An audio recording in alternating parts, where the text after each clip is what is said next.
KPHB police station పరిధిలో దంపతుల అదృశ్యం కలకలం రేపింది. భార్య శోభితతో కలిసి పెళ్లికి వెళ్తున్నట్లు సిద్ధబత్తుల శ్రీనివాస్ అనే వ్యక్తి బంధువులకు తెలిపారు. ఆ తర్వాత తమను క్షమించండి అంటూ 7 పేజీల లేఖను బంధువు కాంచనాకు శ్రీనివాస్ పంపించారు. దంపతుల నెంబర్కు ఫోన్ చేయగా స్విచ్ ఆఫ్ రావడంతో కేపీహెచ్బీ పోలీస్ స్టేషన్లో కుటుంబ సభ్యులు ఫిర్యాదు చేశారు. పోలీసులు కేసు నమోదు చేసుకుని దర్యాప్తు చేస్తున్నారు.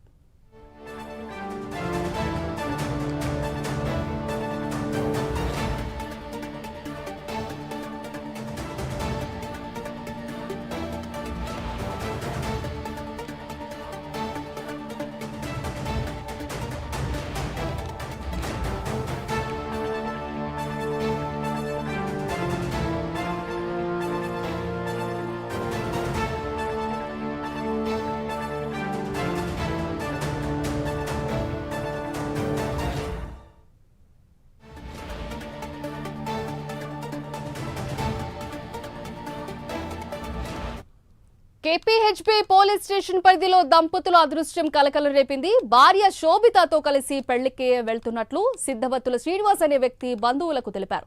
ఆ తర్వాత తమను క్షమించండి అంటూ 7 పేజీల లేఖను బంధువుల కాంచనాకు శ్రీనివాస్ పంపించారు. దంపతుల నెంబర్కు ఫోన్ చేయగా స్విచ్ ఆఫ్ రావడంతో కేపీహెచ్బీ పోలీస్ స్టేషన్లో కుటుంబ సభ్యులు ఫిర్యాదు చేశారు. పోలీసులు కేసు నమోదు చేసుకుని దర్యాప్తు చేస్తున్నారు.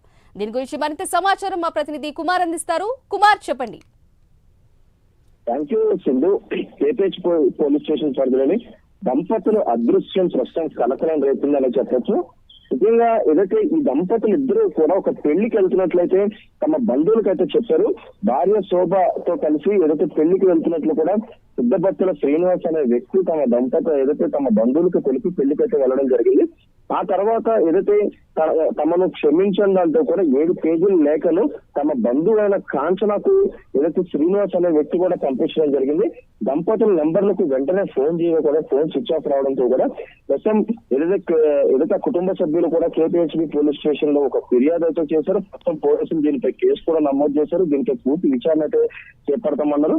అసలు ఈ దంపతులు మిస్సింగ్ సంబంధించి అసలు ఏం కారణం ఉన్న దానిపై పోలీసులు అయితే విచారణ అయితే చేస్తున్నారు. అసలు ఆ 7 పేజీల లేఖలో ఏముందన్న దానిపై పోలీసులు విచారణ అయితే కొనసాగిస్తున్నారు. అలాగే ఏదైతే పెళ్లికి వెళ్తున్నామంటూ కూడా వాళ్ళు చెప్పిన తర్వాత కేవలం పెళ్లికి వెళ్ళి వస్తారంటూ కూడా ఇటు కుటుంబ సభ్యులైతే అనుకున్నారు. కానీ ఇటు భార్య శోభ అలాగే భర్త సిద్ధబత్తుల శ్రీనివాస్ ఇద్దరు కూడా పెళ్లికి వెళ్తున్నట్లు వెళ్ళి అక్కడి నుంచి అదృశ్యమయ్యారు.